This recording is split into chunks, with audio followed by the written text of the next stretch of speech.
پھر مختلف مواقع سے متعلق مسنون دعائیں زبانی یاد کرنے کی کوشش کریں. کبھی کبھار ایسا ہوتا ہے کہ ہمیں بک اٹھانے کا ٹائم نہیں ملتا یا پھر ہم کسی کام میں مشغول ہوتے ہیں، تو جو مسنون دعائیں ہیں، جو سنت سے ثابت دعائیں ہیں، ان کو یاد کرنے کی بھی اس مہینے میں کوشش کریں. نماز سے 15 منٹ پہلے مسجد میں تشریف لے جائیں، اور اگر ہم خواتین بات کریں تو 15 منٹ پہلے نماز سے آپ تھوڑی دیر جا نماز پہ بیٹھ کے اللہ کے ذکر کریں، قرآن مجید پڑھیں، ذکر کریں، آذان سن کر جواب دیں، دعا مانگیں، کیونکہ آذان اور اقامت کا درمیانی وقت دعاؤں کی قبولیت کا وقت ہے، لہٰذا ان گھڑیوں سے بھی فائدہ اٹھائیں. اللہ تعالیٰ کے نام ہے، آپ کو پتہ ہی ہے، یا اللہ، یا رحمان، یا رحیم، یا حی، یا قیوم. ان کے ذریعے اگر آپ دعائیں مانگیں گے، آپ اس کا اسکرین شاٹ بھی لے سکتے ہیں، اگر ان ناموں کے ذریعے خصوصی طور پر آپ دعائیں مانگتے ہیں تو انشاءاللہ تعالیٰ قبول ہوں گی. یا ذل جلالی والاکرام، یا احد، یا صمد، اور آپ کو ان کے میننگ بھی پتہ ہونے چاہیے. یا وترو، یا فردو، یا مجیب الدعوات، یا بدیع السماوات والارض، یا رب مجھے ایمان، اخلاص، تقوی اور اخلاق حسنہ عطا فرما. پھر ذکر کا مہینہ، ساتھ ہی میں اس میں ذکر بھی کرنا ہے، ہم کو کثرت سے ذکر کرنا ہے، کیونکہ پورے سال ہم لوگ کسی نہ کسی کام میں مشغول رہتے ہیں. اب آپ کو پتہ ہے کہ اس وقت رمضان کے مہینے میں اللہ تعالیٰ 8 دروازے جنت کے کھول دیتا ہے. تو 8 دروازے کھلے ہیں، اس کا مطلب یہ ہے کہ آپ امیجن کریں، آپ کو پتہ چلے کہ کسی جگہ پہ کوئی اسکیم لگ رہی ہے، کسی شاپنگ مال وغیرہ پہ، تو آپ زیادہ سے زیادہ اسے اویل کرنے کی کوشش کرتے ہیں. آپ یہ سوچیں جنت کے دروازے کھلے ہیں، وہاں کی ٹھنڈی ہوائیں آپ کو پہنچ رہی ہیں، جتنی بھی نعمتیں ہیں آپ ان کا فائدہ اٹھا سکتے ہیں. تو آپ جو عمل کریں گے ان کا ثواب زیادہ سے زیادہ ہوگا انشاءاللہ، وسوسے کم ہوں گے. تو جتنا زیادہ ہو سکے ہر وقت اپنی زبان کو ذکر سے تر رکھیں. بندہ مومن اللہ کے ذکر سے کبھی غافل نہیں ہوتا، وہ ہر موقع پر اپنے رب کو یاد کرتا ہے. خاص طور پر رمضان میں جب وہ روزے سے ہوتا ہے تو اس کا دل اللہ کی طرف زیادہ مائل رہتا ہے، لہٰذا اٹھتے بیٹھتے اور لیٹے ہر حال میں شعوری طور پر اللہ کو یاد کرنا چاہیے. اور شعوری طور پر مطلب آپ سمجھتے ہوں گے، یعنی صرف ایسا نہ ہو کہ ہماری زبان چل رہی ہے لیکن ہمارے دماغ میں دنیاوی باتیں چل رہی ہیں، ہم کیا پکائیں گے، کیا کھائیں گے چل رہا ہے. اس مہینے میں کثرت کے ساتھ میں کوشش کرنی ہے کہ ہماری عبادت شعوری ہو، یعنی آپ کا دل، آپ کی زبان اور آپ کا ذہن تینوں اللہ کی یاد میں، اللہ کو دیکھنے میں، اللہ کے محبت میں، اللہ کے شوق میں رہیں. ٹھیک ہے. تو قرآن مجید میں عقل والوں کے بارے میں اللہ تعالیٰ کیا فرماتے ہیں کہ جو اٹھتے بیٹھتے اور لیٹتے ہر حال میں اللہ کو یاد کرتے ہیں. عقل والے کون لوگ ہیں؟ جن کو معلوم ہے کہ اس وقت کا صحیح استعمال کیسے کرنا ہے، اپنے رب کو راضی کیسے کرنا ہے. اس لیے کسی بھی حال میں ہوں اپنے دل اور دماغ کو اللہ کے یاد سے تر رکھیں اور اللہ کو یاد کرتے رہیں. نبی اکرم صلی اللہ علیہ وسلم ہر حال میں اللہ تعالیٰ کا ذکر کرتے تھے اور دوسروں کو بھی اس کی تاکید کرتے. حضرت عبداللہ بن بصر رضی اللہ سے روایت ہے کہ رسول اللہ صلی اللہ علیہ وسلم نے فرمایا، ایک شخص نے عرض کیا، یا رسول اللہ، ایک شخص رسول اللہ کے پاس آئے، انہوں نے عرض کیا، یا رسول اللہ، اسلام کے احکام تو میرے لیے بہت ہیں، بس آپ مجھے ایسی بات بتائیے جس کو میں مضبوطی سے پکڑ لوں. یعنی بہت سارے احکام بتائے گئے ہیں، کرنے کے بہت سارے کام ہیں، کوئی ایک ایسی بات بتائیے اسپیسیفک، جیسے ہم ہوتا ہے نا کبھی کبھار شارٹ کٹ مانگتے ہیں کہ بس کوئی ایک ایڈوائس دے دیجیے کہ ہمارا کام ہو جائے. تو ایک بات جس کو ہم مضبوطی سے پکڑ لیں، مطلب اس پہ جم جائیں، ہر وقت وہ کام کرتے رہیں. آپ صلی اللہ علیہ وسلم کیا فرماتے ہیں کہ تیری زبان ہمیشہ اللہ کے ذکر سے تر رہے، ہر وقت آپ کی زبان جو ہے وہ اللہ تعالیٰ کی ذکر میں مشغول رہے. پھر ایک اور حدیث دیکھیے، حضرت ابو ہریرہ رضی اللہ سے روایت ہے، رسول اللہ صلی اللہ علیہ وسلم نے فرمایا، جس نے ایک دن میں، یعنی ایک دن جو 24 گھنٹے کا دن ہے، اس میں 100 مرتبہ یہ کہا، یہ کلمہ دیکھ لیجیے آپ، لا الہ الا اللہ وحدہ لا شریک لہ لہ الملک ولہ الحمد وہو علی کل شیء قدیر. یعنی آپ اس کی ایک تسبیح پڑھتے ہیں، 100 مرتبہ آپ یہ کلمہ پڑھتے ہیں تو 10 غلام آزاد کرنے کا ثواب ملے گا. اور ایک غلام کتنے ہزاروں کا ہوگا، ہم لوگوں کو تو اس کا معلوم ہی نہیں ہے کیونکہ ہماری کنٹری میں غلام نہیں ہوتے ہیں. تو کتنے درہم اور دینار دیے جاتے تھے تب ایک غلام آزاد ہوتا تھا، اور آپ کو 100 کا ثواب مل رہا ہے صرف ایک تسبیح پہ، اور اس کے لیے 100 نیکیاں لکھی جائیں گی. ساتھ ہی ساتھ آپ کے نام اعمال میں بھی اضافہ کر رہا ہے اللہ تعالیٰ، اور 100 برائیاں بھی مٹا دی جائیں گی. جو برائیاں آپ سے ہوئی ہیں وہ بھی اللہ تعالیٰ معاف کر دے گا، اور اس دن تک وہ شیطان کے شر سے محروم رہے گا. روز قیامت اس سے افضل عمل کوئی نہ لائے گا. یعنی آپ شیطان کی شر سے بھی محفوظ رہ گئے، اور اس کے علاوہ آپ کا اعمال سب سے زیادہ افضل ہوگا، سب سے زیادہ، سوائے اس بندے کے جو اتنی ہی بار یا اس سے زیادہ یہ کلمہ پڑھ لے. ٹھیک ہے. اور جس نے 100 مرتبہ یہ کہا سبحان اللہ و بحمدہ، صرف سبحان اللہ و بحمدہ اگر آپ نے 100 مرتبہ کہا تو اس کی خطائیں معاف کر دی جائیں گی، خواہ وہ سمندر کے جھاگ کے برابر ہی کیوں نہ ہو. یعنی آپ کی جتنی خطائیں ہیں، اگر سمندر آپ نے دیکھا ہوگا کیپیسٹی میں کتنا زیادہ ہے، اس کے اوپر کتنے جھاگ ہوتے ہیں، اگر آپ کی اتنے گناہ بھی ہیں تو بھی اللہ تعالیٰ صرف اتنا چھوٹا سا کلمہ 100 بار پڑھنے سے آپ کو معاف کر دے گا. پھر کرنے کا کام کیا ہے؟ رمضان کے روز اور شب میں، یعنی دن میں بھی اور رات میں بھی، ہر وقت اپنی زبان کو اللہ کی یاد سے تر رکھیں. صبح شام اور نماز کے بعد ذکر کی، اذکار کی پابندی کریں، اسپیشلی نمازوں کے بعد. اس کے لیے کتاب و ایاک نستعین میں نے آپ کو شیئر کر رکھی ہے اس گروپ میں آلریڈی، آپ وہ بھی پڑھ سکتے ہیں. اس میں تمام دعائیں ملیں گی آپ کو. گھر کے کاموں کے دوران خصوصاً کھانا بناتے وقت بھی اذکار کا ورد جاری رکھیں، کیونکہ ہم کھانا بناتے ٹائم یوزولی یا تو فون پہ باتیں کر رہے ہوتے ہیں یا کچھ سوچ رہے ہوتے ہیں، کچھ بھی ایسا جس سے ہم غفلت میں ہی مانے جاتے ہیں. تو ہم اس وقت بھی اللہ کا ذکر کرتے رہیں جب ہم کھانا بنا رہے ہوں. پیدل چلتے ہوئے اور گاڑی میں بھی ذکر الہی کرتے رہیں. ذکر ایک جامع لفظ ہے. آپ کو پتہ ہے ذکر کا کیا مطلب ہوتا ہے؟ ذکر یوزولی یاد کرنے کو کہتے ہیں. ٹھیک ہے، تو اس کے اندر کیا کیا چیزیں آ جائیں گی؟ اللہ کی تسبیح، تسبیح جیسے بڑائی بیان کرنا، پاکی بیان کرنا، سبحان اللہ. ایسی تحمید، تحمید مطلب اللہ کی تعریف کرنا، اگر ہم الحمدللہ پڑھتے ہیں. تکبیر، اللہ کی کبریائی بیان کرنا، اللہ اکبر. اور تحلیل یعنی اللہ کے سوا کوئی عبادت کے لائق نہیں، ہم اللہ کو الہ مان رہے ہیں. ٹھیک ہے، تو یہ سب اس کے اندر آ جائے گا. سہولت کے لیے جو ہے کچھ اذکار آپ کو بتائے جا رہے ہیں، وہ آپ یہ دیکھ سکتے ہیں. یہ تسبیحات آپ پڑھ سکتے ہیں، نوٹ کر سکتے ہیں. سبحان اللہ و بحمدہ آپ کو بتا دیا. ایسے ہی سبحان اللہ والحمد للہ ولا الہ الا اللہ واللہ اکبر، اوپر جو مینشن تھا اس میں یہ چاروں چیزیں آ گئی ہیں. ٹھیک ہے، کہ اللہ تعالیٰ پاک ہے، تمام تعریفیں اسی کے لیے ہیں، اس کے سوا کوئی معبود نہیں، اور اللہ سب سے بڑا ہے. پھر ایک یہ نیچے دیکھیے کلمہ سبحان اللہ و بحمدہ عدد خلقہ ورضا نفسہ وزینت عرشہ ومداد کلماتہ. یہ صبح شام کے اذکار میں بھی 3 مرتبہ پڑھنے کے لیے کہا گیا ہے. ٹھیک ہے، تو اس میں بھی بہت زیادہ عبادت کا ثواب ملتا ہے. اس کے کیا میننگ ہے؟ پاک ہے اللہ اور اسی کی تعریف ہے اس کی مخلوق کی تعداد کے برابر. یعنی آپ کی اللہ نے اتنی تعریف کری جتنی اس کی تمام مخلوق ہے، اس کی ذات کی رضا کے برابر. اور آپ امیجن بھی نہیں کر سکتے کہ اللہ کی ذات کی رضا کیا ہے. یعنی اللہ تعالیٰ ہم گنہگاروں کو کتنی بار بخشتا ہے، معاف کرتا ہے، ہم سے راضی ہوتا ہے، حالانکہ دنیا میں کتنی ہی مخلوق اور کتنے ہی انسان ہیں جو ہر وقت گناہوں میں ملوث ہیں. تو اسی لیے اس کے عرش کے وزن اور اس کے کلمات کی سیاہی کے برابر. اللہ کے کلمات کو کوئی گن ہی نہیں سکتا ہے، کوئی کاؤنٹ ہی نہیں کر سکتا، تو ان کی سیاہی کے برابر. اور اللہ کا عرش کا وزن کتنا ہے؟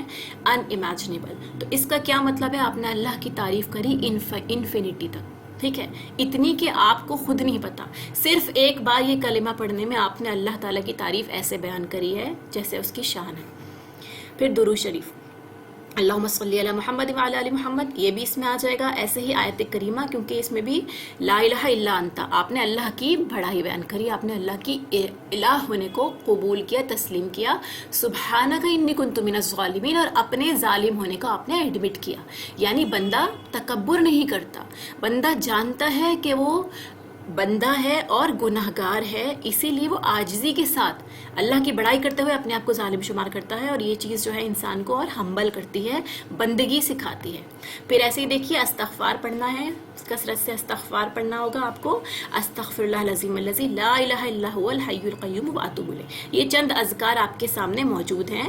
ایسے ہی اس کلمے کا آپ کو بتایا گیا ہے کہ لا الہ الا اللہ وحدہ لا شریک لہ لہ الملک ولہ الحمد وہو علی کل شیء قدیر. اس کا میننگ بھی آپ کو پتہ ہے. ٹھیک ہے، اور اذکار کے لیے آپ کو ذکر الہی، وقت کا بہترین استعمال، یہ بھی ہے آپ کے پاس میں. اور اس کے علاوہ بہت ساری ریکارڈنگس بھی ملیں گی آپ کو. پھر دیکھیے باہمی ہمدردی کا مہینہ، یعنی آپس میں ایک دوسرے سے ہمدردی کرنی ہے. رمضان کا مہینہ شہر المواسات بھی ہے. مواسات مطلب ریلیشنز کو، ایک دوسرے سے ریلیشنز کو، ٹائز کو اور اسٹرانگ کرنا. ٹھیک ہے، یعنی انسانوں کے ساتھ باہمی ہمدردی اور غم خواری کا مہینہ ہے. آپ دوسروں کا غم بانٹیں، ان کے ساتھ ہمدردی کریں، خاص طور پر معاش اور رزق کے معاملے میں ایک دوسرے کی تنگی اور محرومی، کیونکہ ہو سکتا ہے کچھ لوگ جو ہے مستحق ہو، ان کے پاس افطار کا روزے کا بھی سامان مہیا نہ ہو، اسی وجہ سے ان کے روزے چھوٹ رہے ہوں. ساتھ میں وہ پریشان ہو سکتے ہیں، دکھ میں ہو سکتے ہیں، کسی تکلیف میں ہو سکتے ہیں، ان کو میڈیکل ضرورت ہو سکتی ہے. اسی لیے سب کی مدد کرنی ہے زیادہ سے زیادہ. نبی صلی اللہ علیہ وسلم فرماتے ہیں کہ بہترین عمل مومن کو خوش کرنا، اس کا قرض ادا کرنا، اس کی ضرورت پوری کرنا اور اس سے کوئی تکلیف اور سختی دور کرنا ہے. یعنی بہترین عمل میں آتا ہے کہ انسان اگر کسی کو خوش کرے، اس کی کوئی تکلیف دور کرے، کوئی ضرورت پوری کرے، ٹھیک ہے، تو اس چیز کا بھی اہتمام کرنا ہے. ایسے ہی نبی پاک صلی اللہ علیہ وسلم نے فرمایا مومن اچھے اخلاق کے ساتھ، جس مومن کے اخلاق اچھے ہوتے ہیں وہ اس شخص کا مرتبہ حاصل کر لیتا ہے جو دن کو روزہ رکھتا ہو اور رات کو قیام کرتا ہو. ایک بندہ ہے جو پورا دن روزے سے ہے اور رات میں عبادت کرتا رہتا ہے، اللہ کے سامنے ہر وقت کھڑا رہتا ہے، پوری رات اس نے عبادت کری ہے رات کے کچھ حصے میں. اور دوسرا بندہ ہے جس نے روزہ نہیں رکھا اور وہ رات کو بھی عبادت نہیں کر پاتا، وہ تھک کے سو جاتا ہے، لیکن اس کے اخلاق اچھے ہیں. تو کیا ہوگا؟ آپ یہ دیکھیے کہ دونوں شخص مرتبے میں برابر ہو گئے. یعنی اگر آپ حقوق العباد کا دھیان رکھتے ہیں، بندوں کے ساتھ اچھا معاملہ کرتے ہیں، تو اللہ تعالیٰ آپ کو عبادت کا ثواب دے رہا ہے اس بندے کا جو پورے دن اور رات اللہ کی عبادت میں لگائے. تو ایک طرح سے یہ شارٹ کٹ ہے. اگر اچھے اخلاق ہم اپناتے ہیں تو ہمارے پاس جو ہے نیکیاں بھرپور ہوں گی انشاءاللہ. پھر دیکھیے روزے دار کو ماہ رمضان میں خود بھوکا پیاسا رہ کر دل میں ان حاجت مندوں کا درد محسوس کرنے کا بھی موقع ملتا ہے جو زیادہ تر فقر فاقے میں ہی رہتے ہیں.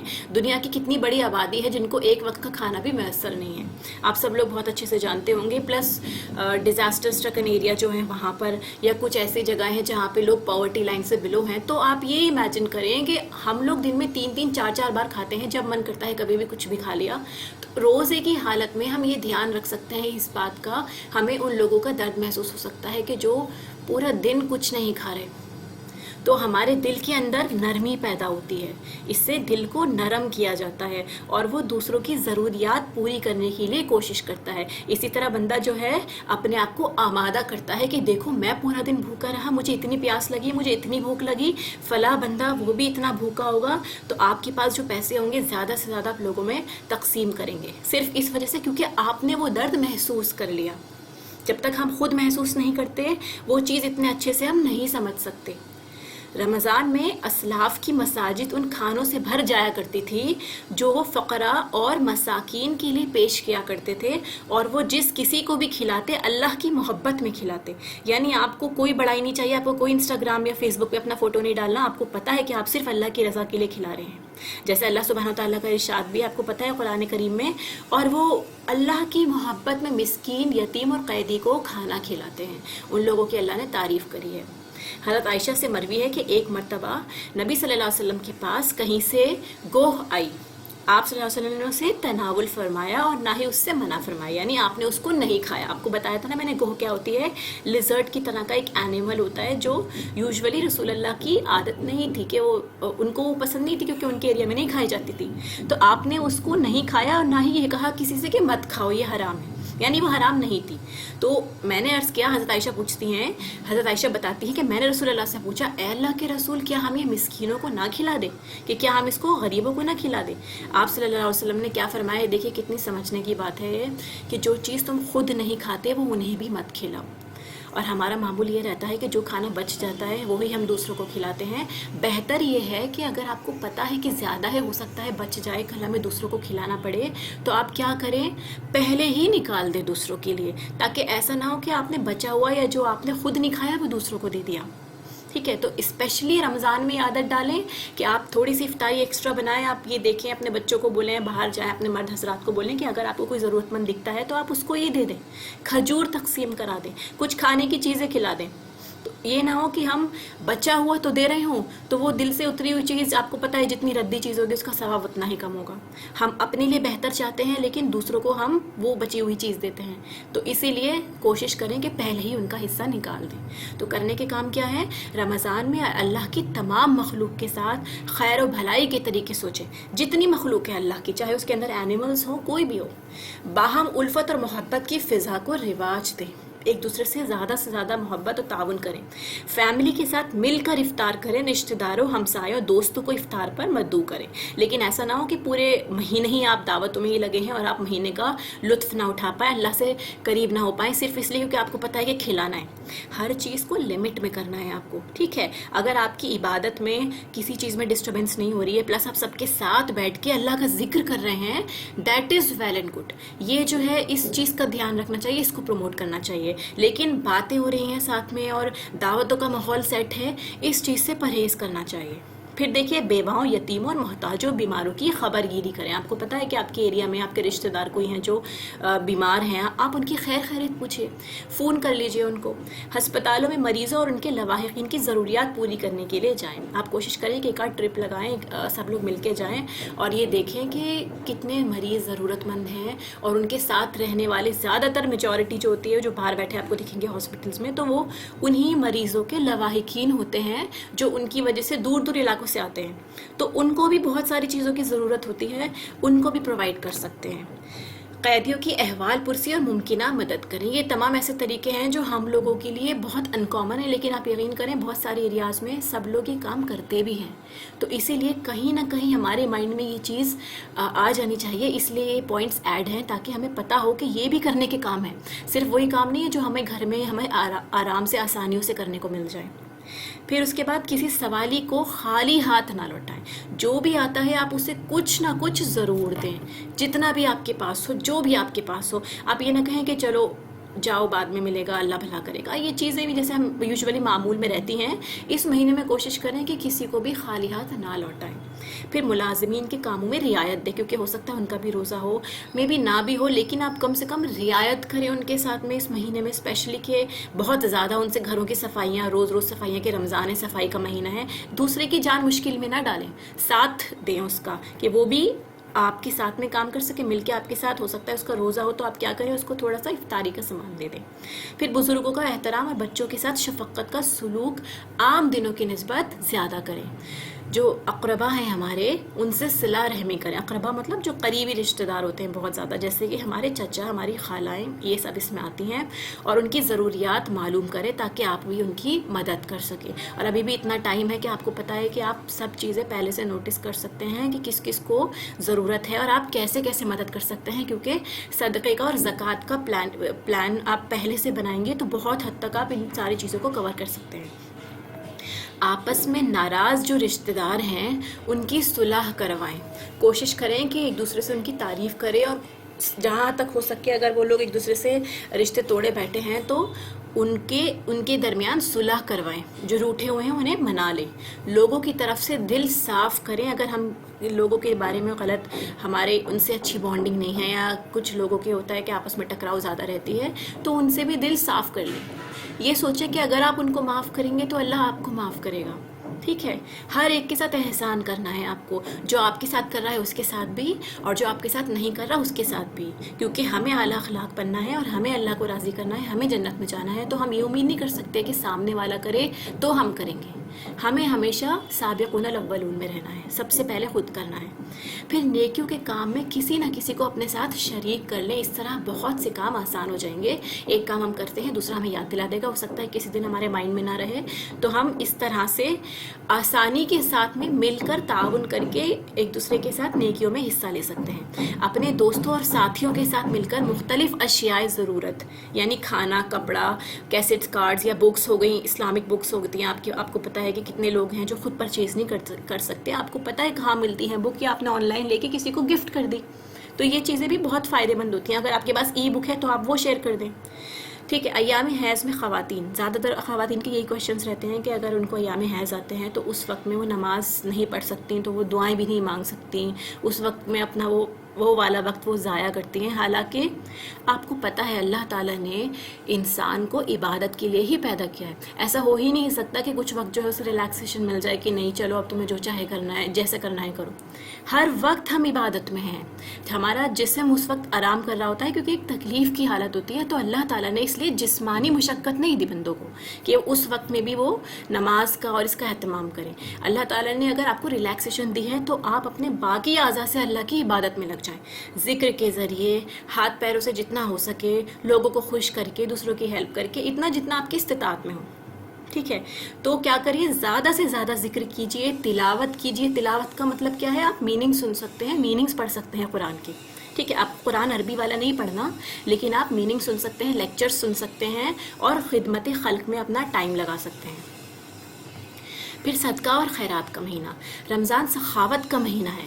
اس ماہ مبارک میں نبی کریم صلی اللہ علیہ وسلم کی سخاوت کی کوئی انتہا نہیں رہتی تھی. یہ حدیث دیکھیے، نبی صلی اللہ علیہ وسلم لوگوں کے ساتھ بھلائی کرنے میں بہت سخی تھے، اور رمضان میں جب جبرائیل علیہ السلام آپ کے پاس آتے تھے تو آپ اور بھی زیادہ سخی ہو جاتے. سخی مطلب جو لوگوں کو بہت زیادہ دیتا ہے. رمضان میں ہر رات جبرائیل آپ صلی اللہ علیہ وسلم سے ملا کرتے، اور نبی اکرم صلی اللہ علیہ وسلم رمضان گزرنے تک انہیں قرآن سناتے. جب جبرائیل علیہ السلام آپ سے ملتے تو آپ فیاضی میں تیز ہواؤں کی مانند ہوتے. یہ سمجھنے کی بات ہے اس حدیث میں کہ آپ صلی اللہ علیہ وسلم فیاضی، لوگوں کو خوب تقسیم کرنے میں، بانٹنے میں تیز ہواؤں کی طرح ہوتے تھے. یعنی جس طرح تیز ہوا چلتی ہے نا، رکتی نہیں ہے، اسی طرح آپ رسول اللہ اتنی تیزی کے ساتھ لوگوں میں تقسیم کیا کرتے تھے، صدقہ خیرات کیا کرتے تھے. اس حدیث سے یہ بات سامنے آتی ہے، نبی صلی اللہ علیہ وسلم رمضان میں باقی تمام سال کی نسبت زیادہ صدقہ و خیرات کرتے، اور اس صدقے کا فائدہ ہر ایک کو پہنچتا. جس طرح تیز ہوا ہر جگہ پہنچ جاتی ہے، اسی طرح ہمیں بھی چاہیے کہ اس ماہ میں زیادہ سے زیادہ خرچ کریں.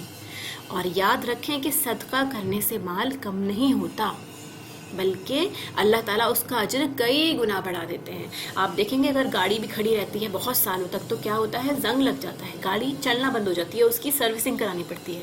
اور اگر گاڑی آپ چلاتے رہیں کنٹینیوسلی تو وہ اپنی پوری لائف سپین تک چلتی ہے. اسی طرح اگر ہم مال کو صرف اپنے پاس جمع رکھیں گے اور ہم سمجھیں گے کہ ہمارا مال بڑھ رہا ہے، تو وہ بڑھتا نہیں ہے. وہ رکھے آپ کے لیے بھی یوز لیس ہے، اور سوسائٹی میں بھی اس کا کوئی بینیفٹ نہیں ہو رہا. تو وہ مال جو آپ نے اتنی محنت سے کمایا ہے، اگر آپ نے صرف اس کو اپنی تجوریوں میں ہی رکھا ہوا ہے تو کیا فائدہ اس کا، جب تک وہ آپ کے یا کسی کے کام نہیں آ رہا. اور آپ کے کیسے کام آئے گا، آپ اپنی آخرت میں ذخیرہ کر دیجئے. جیسے لوگ کیا کرتے ہیں، انویسٹمنٹ کرتے ہیں نا، تو آپ کیا کریں گے، اپنے آخرت کے بینک میں اس پیسے کو جمع کرا دیجئے ضرورت مندوں کو دے کر، اور کئی گنا اللہ تعالیٰ سے آپ کو وہ واپس ملے گا. تو یہ سب سے زیادہ فائدے کا سودا ہے. آپ کے پاس جتنے پیسے ہیں، آپ کو پتہ ہے آپ کی ضرورت کے علاوہ جتنا بھی ہے آپ سب دے دیں، اور یہ سوچیں کہ اللہ تعالیٰ اس سے کہیں زیادہ آپ کو دینے والا ہے.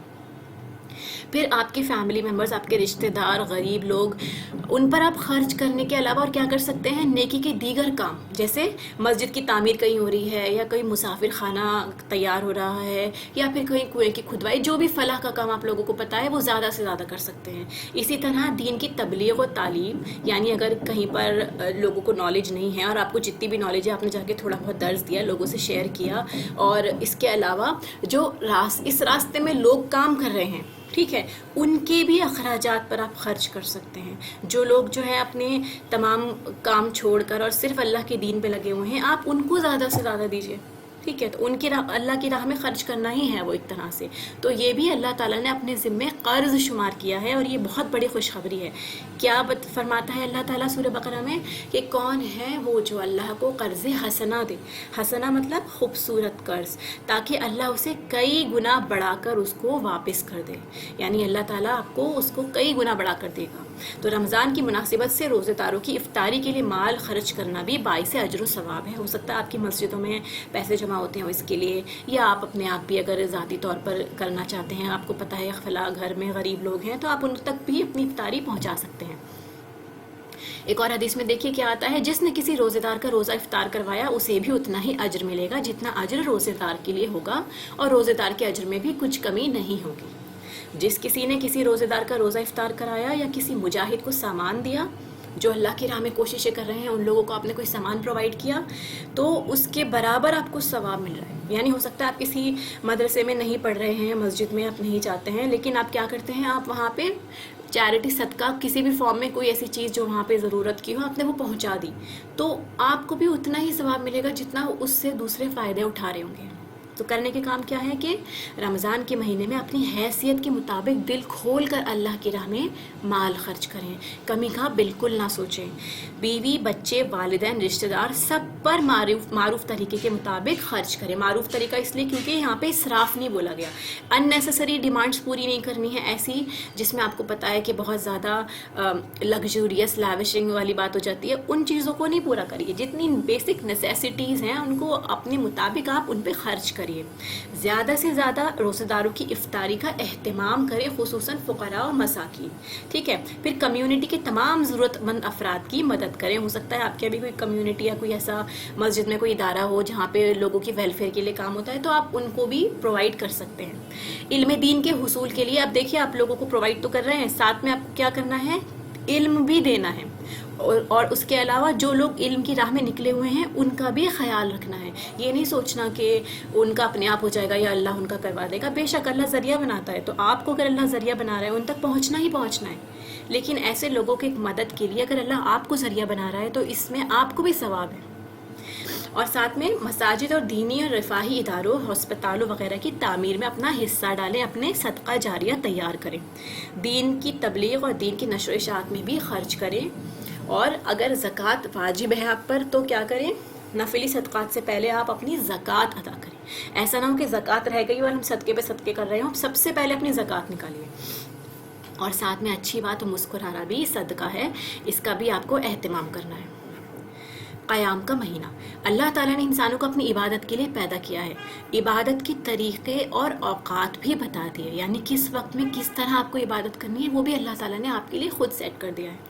رمضان وہ مہینہ ہے جس میں بہت سی عبادات کو جمع کر دیا گیا ہے. عبادات میں سب سے اہم چیز فرض نمازوں کی بروقت ادائیگی ہے. آپ یہاں دیکھیے بروقت کا مطلب کیا ہے، جیسے اول وقت شروع ہوتا ہے بالکل ڈیلے نہ کریں. یہ نہ سوچیں کہ اذان کا ویٹ کریں گے، مسجد کی اذان کا ویٹ کریں گے یا کسی اور. اب آپ کو پتہ ہے اول وقت شروع ہو گیا ہے تو سب سے پہلے آپ اپنی نماز کی ادائیگی کریں. اور اس کے علاوہ جتنا ہو سکے ایکسٹرا نفل بھی پڑھیے آپ کو، کیونکہ نفل اللہ کے قرب کا ذریعہ ہے.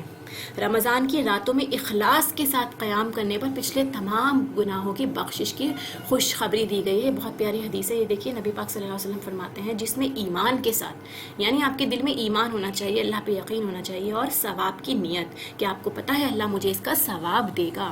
اگر ان دونوں کے ساتھ آپ رمضان کی راتوں میں قیام کرتے ہیں، راتوں میں یہاں پر تراویح بھی آ جاتی ہے اور آپ کی اپنی ذاتی قیام اللیل تہجد کی نماز بھی اس میں آ جاتی ہے. ٹھیک ہے. اگر آپ اس کا اہتمام کرتے ہیں تو آپ کے گزشتہ سارے گناہ معاف کر دیے جائیں گے. یعنی جتنا بھی اپنی زندگی میں ہم نے گناہ کیے ہیں اس سے بڑی کوئی خوشخبری ہو ہی نہیں سکتی کسی کے لیے. اس نیت کے ساتھ آپ پڑھیے گا نماز اس بار کہ اللہ تعالیٰ میرے تمام گناہ معاف کر دیں گے. اسی طرح کیا ہوگا آگے کی زندگی میں بھی ہم سوچ سمجھ کے قدم اٹھائیں گے کہ اب ہمارے گناہ تو معاف ہیں انشاءاللہ، تو ہم آگے کی زندگی بہتر کریں گے. اللہ کے نیک بندے ہمیشہ رات کی عبادت کا اہتمام کرتے ہیں. اللہ تعالیٰ قرآن میں بھی یہ فرماتے ہیں کہ دیکھیے ان کے پہلو بستروں سے الگ رہتے ہیں. بستروں سے الگ رہنے کا مطلب کیا ہے کہ وہ جب ساری دنیا سو رہی ہوتی ہے تو وہ اٹھ کے اللہ کی عبادت میں لگے ہوتے ہیں اور اپنے رب کو خوف اور امید کی حالت میں پکارتے ہیں. یعنی آپ کو خوف بھی ہوگا، اور آپ کو پتہ ہے رب سے خوف کا کیا مطلب ہے، اللہ کی ناراضگی کا خوف، کہیں اللہ مجھ سے ناراض نہ ہو جائے، اس چیز کا خوف کرنا ہے ہمیں. ٹھیک ہے. اور امید کی حالت میں پکارتے ہیں، کیونکہ آپ سب کو پتہ ہوگا اللہ تعالیٰ ماؤں سے زیادہ محبت کرنے والا ہے. تو آپ یہ کبھی سوچ بھی نہیں سکتے کہ میری ماں مجھے اتنی سخت سزا دے سکتی ہے کہ جس میں آپ جیسے اللہ تعالیٰ سے ہم امید لگائیں کہ اللہ تعالیٰ اگر ہم نے نہیں کرا تو جہنم میں ڈال دے گا. تو بالکل ایسا امیجن کیجئے کہ آپ جس سے محبت کرتے ہیں، جس کا رعب آپ کے دل میں ہوتا ہے، آپ اس کو ناراض نہیں کر سکتے. وہ خوف ہمیں اللہ کا رکھنا ہے، اور امید اس کی کہ آپ کو پتہ ہے اللہ تعالیٰ بہت محبت کرنے والا ہے، تو یقیناً وہ میرے گناہوں کو بھی معاف کر سکتا ہے اور وہ مجھے قبول بھی کر لے گا. اس حالت میں اگر آپ اللہ کو پکار رہے ہیں اور کیا ہوتا ہے تو آپ کیا ہوں گے، اللہ کے چہیتے بندوں میں ہوں گے. اور ان میں سے جس میں جو رزق اللہ نے آپ کو دیا ہے، یہ نہیں لکھا کہ جو آپ نے کمایا ہے. ہر وقت جب آپ دیکھیں گے رزقناہم، ہم نے ان کو رزق دیا، اس میں سے وہ خرچ کرتے ہیں. تو اللہ تعالیٰ یہ ریمائنڈ کراتا ہے اس ورڈ کو یوز کر کے کہ دیکھو رزق میں نے تم کو دیا ہے تو تم میری راہ میں خرچ کرو. ٹھیک ہے، یہ نہیں کہ آپ یہ سمجھے کہ میرے پیسے میں جمع کر کے رکھوں گی، میرے بچوں کو ضرورت ہے، آپ خرچ کرتے جائیے. آپ کے بچے بھی اللہ کی ہی مخلوق ہے اور ان کی ذمہ داری بھی اللہ کے اوپر ہے. تو جتنا آپ دوسروں کے بچوں کا خیال رکھیں گے اللہ تعالیٰ آٹومیٹکلی آپ کے بچوں کے لیے بھی پرووائڈ کرے گا انشاءاللہ. عام دنوں میں قیام اللیل کرنا ایک مشکل کام ہے، لیکن رمضان کی برکت اور با جماعت نماز تراویح کی صورت میں یہ بہت آسان ہو جاتا ہے. متقین کی صفات، یہ آیات جو جمع ہیں، یہ اتنی بڑی سٹڈی سے سوچیے، آپ کے سامنے سمری ہے پوری کہ اللہ تعالیٰ کے بندے، متقی لوگ، اللہ کے پسندیدہ کیا کرتے ہیں وہ لوگ. یہ سارے کام جو آپ کے سامنے موجود ہیں جو ہمیں رمضان میں کرنے ہیں، وہ رات کو کم سوتے ہیں اور سحر کے وقت استغفار کرتے ہیں. یعنی سحری کے وقت، تہجد کے وقت استغفار کرنے والے یہ جو ہیں اللہ کی بندے ہیں، متقی لوگ ہیں.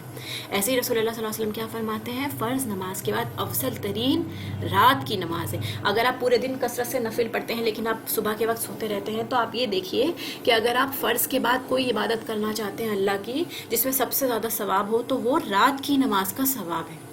چاہے آپ پورے دن نماز نہیں پڑھ پا رہے ہیں نوافل میں ایکسٹرا اور آپ بزی رہتے ہیں، آپ کوشش کریں فجر سے تھوڑی دیر پہلے تو ضرور اٹھیں، اپارٹ فرام رمضان آلسو.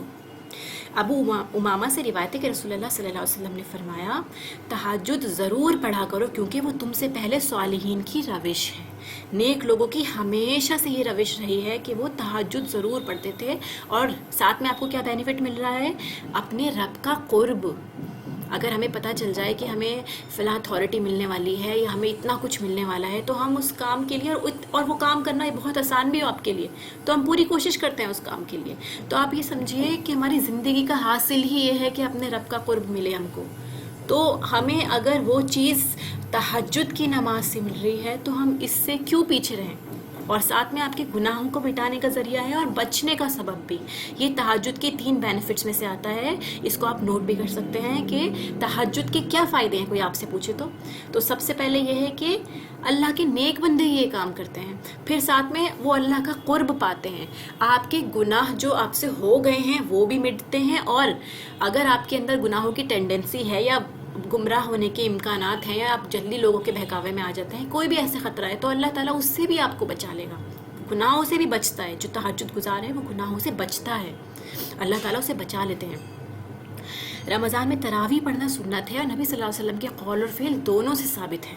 آپ صلی اللہ علیہ وسلم اپنے صحابہ کو بھی قیام رمضان کی ترغیب دیتے تھے، یعنی تراویح ضرور پڑھیں.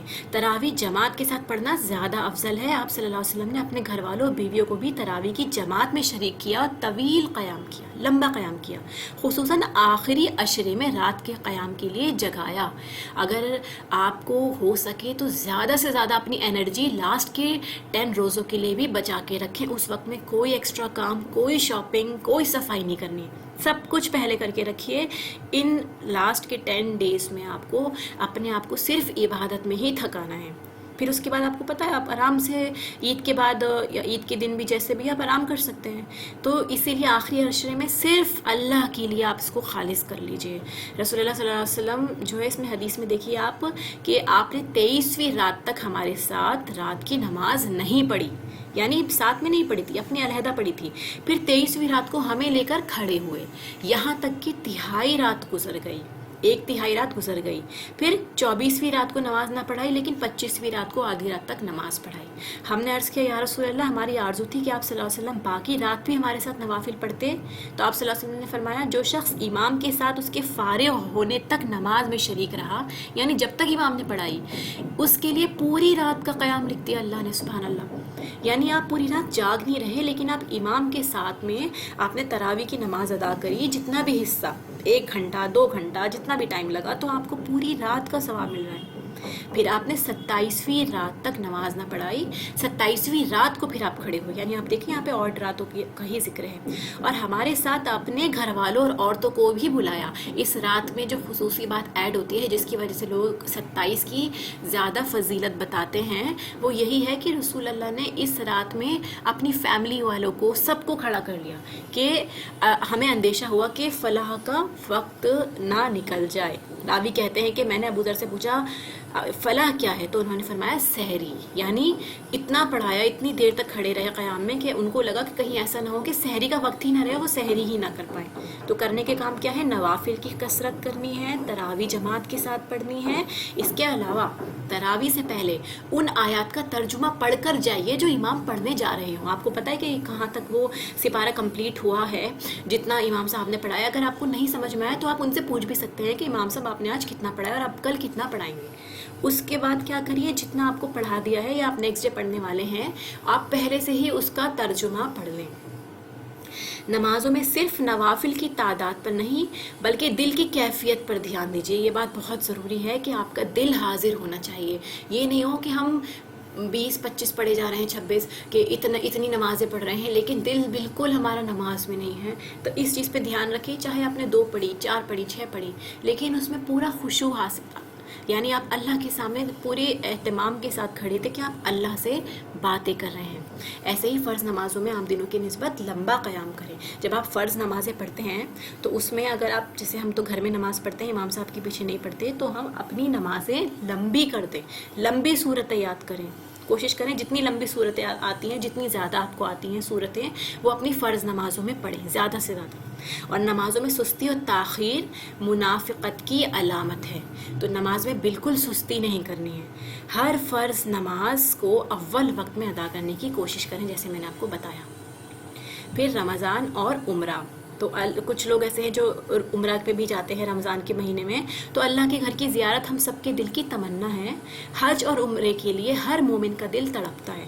رمضان میں جہاں دیگر عبادات کا اجر و ثواب بڑھ جاتا ہے، وہاں عمرے کا ثواب بھی حج کے برابر ہو جاتا ہے۔ اور اس کی دلیل آپ کو پتہ ہے اس حدیث سے ملتی ہے کہ جب رسول اللہ حجۃ الوداع سے واپس ہوئے، آپ صلی اللہ علیہ وسلم نے ام سنان انصاریہ سے دریافت فرمایا، کیا کہا آپ نے کہ تم حج کرنے نہیں گئی؟ ایک صحابیہ سے پوچھا جن کو حج کرنے جانا تھا، تو انہوں نے کیا جواب دیا کہ ان کے خاوند کے پاس 2 اونٹ پانی پلانے کے تھے، ایک پر تو وہ خود حج پر چلے گئے اور دوسرا ہمارا زمین سیراب کرتا ہے، یعنی ان کے پاس ریسورسز نہیں تھے۔ ٹھیک ہے، تو آپ صلی اللہ علیہ وسلم کیا فرماتے ہیں کہ رمضان میں عمرہ کر لینا، تو یہ حج کے برابر ہو جائے گا، میرے ساتھ حج کرنے کے برابر۔ ٹھیک ہے، اور ایک اور روایت میں کیا آتا ہے، جب رمضان آئے تو عمرہ کر لینا، اس کا ثواب حج کے برابر ہے۔ تو اگر ہم کوشش کریں کہ اگر ہمیں پورے سال میں کبھی عمرہ کرنا ہے تو زیادہ سے زیادہ رمضان میں عمرہ کرنے کی کوشش کریں۔ پھر رمضان میں عمرہ کرنا میرے ساتھ حج کرنے کی مانند ہے۔ یہ ساری حدیث آپ کے سامنے جمع ہو گئی۔ اب یاد رہے کہ رمضان میں عمرہ ادا کرنا اجر کے اعتبار سے حج کے برابر ہے، لیکن آپ کا فرض اس سے ادا نہیں ہوگا۔ یعنی اگر آپ پہ حج فرض ہے تو آپ کو اپنا فرضی حج کرنا ہی ہے۔ ثواب کے اعتبار میں یہ اللہ کی برکت ہے، اللہ کی رحمت ہے کہ اس نے آپ کو حج کے برابر ثواب دیا، لیکن آپ کو اپنا حج کرنا ہی ہوگا۔ تو استطاعت ہو تو آپ عمرے کے لیے ضرور جائیں۔ کمزوری، بیماری یا کسی وجہ سے جانا ممکن نہ ہو اور استطاعت رکھتے ہو تو کسی اور کو آپ عمرہ کروا دیں۔ اگر عمرہ نصیب ہو جائے تو اس وقت کو زیادہ سے زیادہ اللہ کی عبادت میں گزاریں۔ اب یہ خصوصی دیکھیے اس کا، رمضان اور آخری عشرہ۔ رمضان سارا ہی عبادت کا مہینہ ہے، مگر اس کے آخری عشرے کی عبادات کی خاص فضیلت ہے، کیونکہ میں نے آپ کو بتایا نا لاسٹ کی 10 ڈیز کو آپ کو اسپیشلی اللہ کے لیے خالص کرنا ہے، تو اس کے لیے امپورٹنٹ باتیں بتائی جاتی ہیں یہاں پہ۔ رسول اللہ اپنے اہل و عیال کو بھی عبادت کے لیے پہلے سے ہی پریپیئر کر دینا، ایک طرح سے رغبت دلانا کہ آپ کو پتہ ہے کہ لاسٹ کا عشرہ کتنا امپورٹنٹ ہے، تو اپنی فیملی کو بھی پہلے سے پریپیئر کیجئے، ان کے دل میں بھی محبت ڈالیے، اس کا ثواب بتائیے ان کو۔ جب رمضان کا آخری عشرہ شروع ہوتا تو نبی صلی اللہ علیہ وسلم کمر بستہ ہو جاتے، پوری پلاننگ کہ اب راتوں کو جاگنا ہے، اور اپنے اہل خانہ کو بھی جگاتے کہ یہ عبادت کا وقت ہے، یہ سونے کا وقت نہیں ہے۔ اور ایک اور روایت میں کیا ہے، رسول اللہ صلی اللہ علیہ وسلم عام دنوں کی نسبت آخری عشرے میں خوب محنت اور کوشش کرتے، تو ہمیں بھی یہ سنت ضرور پوری کرنی ہے اس سال۔ آپ صلی اللہ علیہ وسلم حضرت فاطمہ اور حضرت علی رضی اللہ تعالیٰ عنہم کا دروازہ بھی کھٹکھٹاتے اور فرماتے، کیا تم دونوں نماز پڑھنے کے لیے اٹھو گی نہیں؟ یعنی دوسروں کا، اپنی فیملی کا بھی آپ کو دھیان رکھنا ہے کہ وہ بھی رات کو جاگ کے عبادت کریں۔ تو آخری عشرے میں زیادہ سے زیادہ وقت عبادت میں گزاریے، ممکن ہو تو کام سے چھٹی لے لیں اور عبادت کے لیے یکسو ہو جائیں۔ اگر ہمارے پاس چھٹیاں کوئی جمع ہے، ہم آفس جاتے ہیں یا کلینک کرتے ہیں اپنا، تو آپ اس وقت کو خالص کریں عبادت کے لیے، صرف 10 ڈیز، کیونکہ ہمیں کہیں ویکیشن پہ جانا ہے یا شادی وغیرہ، اس کے لیے ہم چھٹیاں لے لیتے ہیں، لیکن یہ عبادت کا مہینہ ہے، اس کے لیے ہم چھٹی نہیں لے سکتے کیا؟ پھر آپ دیکھیے تراوی تہجد وغیرہ میں حد الوسع طویل قیام کریں، جتنا ہو سکے، جتنی آپ کی استطاعت ہو اتنا آپ لمبا قیام کریے. ایک دن آپ نے زیادہ کر لیا کوئی بات نہیں، نیکسٹ ڈے ہمت نہیں ہے، لیکن کوشش کریں کہ جب آپ کی ہمت ہے جتنا آپ کر سکتے ہیں کریے. زیادہ سے زیادہ تلاوت قرآن کیجیے اور ذکر اذکار کریے. رات کو خود بھی جاگیں اور گھر والوں کو بھی عبادت کے لیے جگائیں. پھر رمضان اور اعتکاف کی سنت. یہاں پہ بہت سارے ایسی اعتکاف سے ریلیٹڈ باتیں ہیں جس میں سنت سے جو ثابت نہیں ہے، تو اس لیے آپ کو پتہ ہونا چاہیے کہ سنت طریقہ اعتکاف کا کیا ہے. اللہ تعالیٰ کا قرب حاصل کرنے کے لیے عبادت کی غرض سے مسجد میں رہنا، اعتکاف کی ڈیفینیشن ہو گئی. یہ اعتکاف کہلاتا ہے کہ آپ عبادت کی غرض سے کہ اللہ کے قرب حاصل کریں گے مسجد میں رہنا اعتکاف کہلاتا ہے. گھر میں نہیں ہوتا اعتکاف. سنت اعتکاف کی بات ہو رہی ہے. یہ سنت موقدہ کفایہ ہے. کفایہ مطلب یہ ہے کہ اگر کچھ لوگ بھی کریں گے تو سب کی طرف سے ادا ہو جائے گا. یہ ضروری نہیں ہے کہ ہر ایک بندہ مسجد میں جائے. اگر بڑے شہروں دیہاتوں میں کوئی بھی اعتکاف نہ کرے تو سب کے ذمے ترک سنت کا وبال رہتا ہے. کسی نے بھی نہیں کرا تو سب کو اس کا وبال پڑے گا، اور اگر کوئی ایک بھی اعتکاف کر لے تو سب کی طرف سے سنت ادا ہو جائے گی. ٹھیک ہے، تو آپ کو آج یہ بات پتہ چلی سنت کفایہ کیا ہوتی ہے، یعنی کافی ہونا. کسی ایک کے کرنے سے بھی وہ کافی ہو جاتی ہے. اور اس کی مدت رمضان کا تیسرا عشرہ یعنی آخری 10 دن ہے. سنت اعتکاف 10 دنوں، آخری کے 10 دنوں میں ہوتا ہے. اس مدت میں دنیاوی کاموں، نفسانی خواہشات، دل پسند مشاغل اور اہل و عیال سے الگ ہو کر، کیونکہ سب سے بڑی ڈسٹریکشنز ہماری یہی ساری چیزیں ہیں، آپ سب کو پتہ ہے، تو ہمیں صرف اللہ کے لیے اپنی عبادت کو وقف کر لیں. ٹھیک ہے، اپنے لیے، اپنے اللہ کی رضا کے لیے اپنے آپ کو صرف اللہ کے لیے کر دیں. حضرت ابو ہریرہ سے کیا روایت ہے، ہر سال رمضان میں نبی صلی اللہ علیہ وسلم 10 دن اعتکاف فرماتے، لیکن وفات کے سال آپ نے 20 دن فرمایا.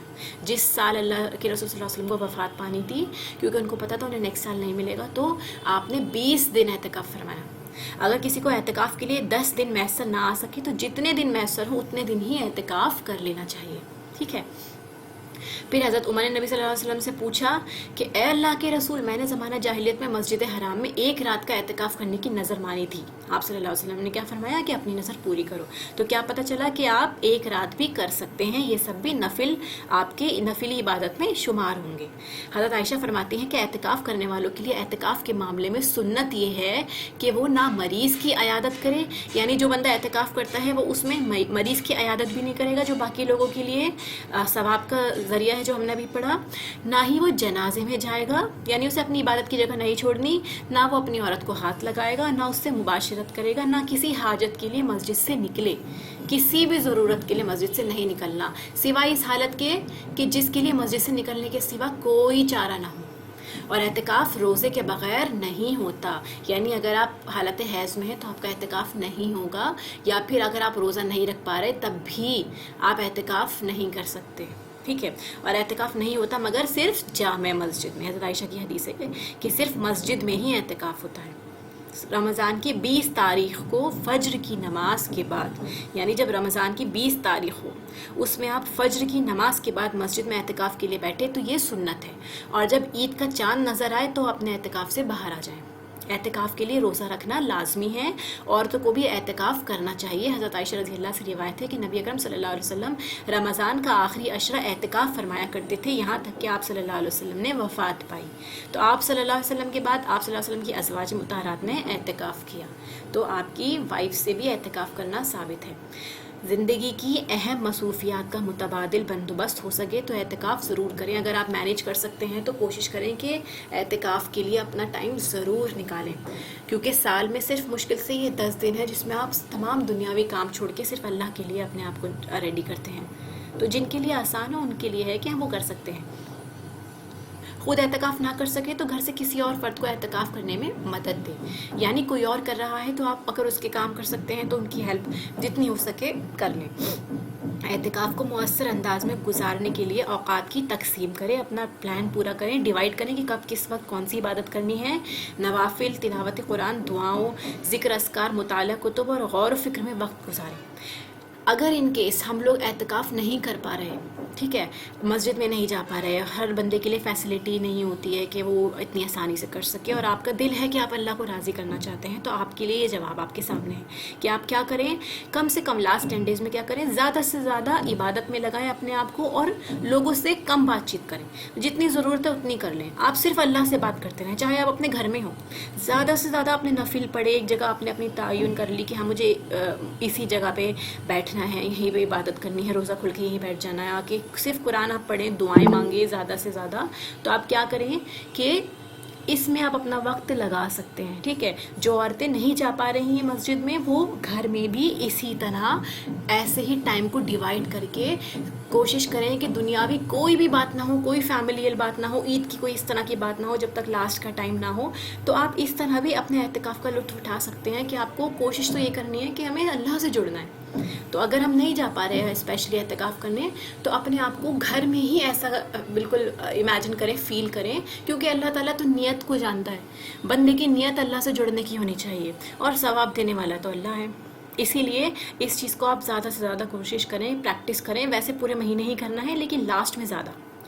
ہر قسم کے غیر مفید کاموں سے اجتناب کریں، مسجد میں اعتکاف کے دوران دیگر ساتھیوں کے ساتھ غیر ضروری گفتگو اور بحث مباحثہ، لڑائی سے گریز کریں، اور یہی کام اگر ہم گھر میں بھی کریں گے تو ہمارے لیے بہت اچھا ہے۔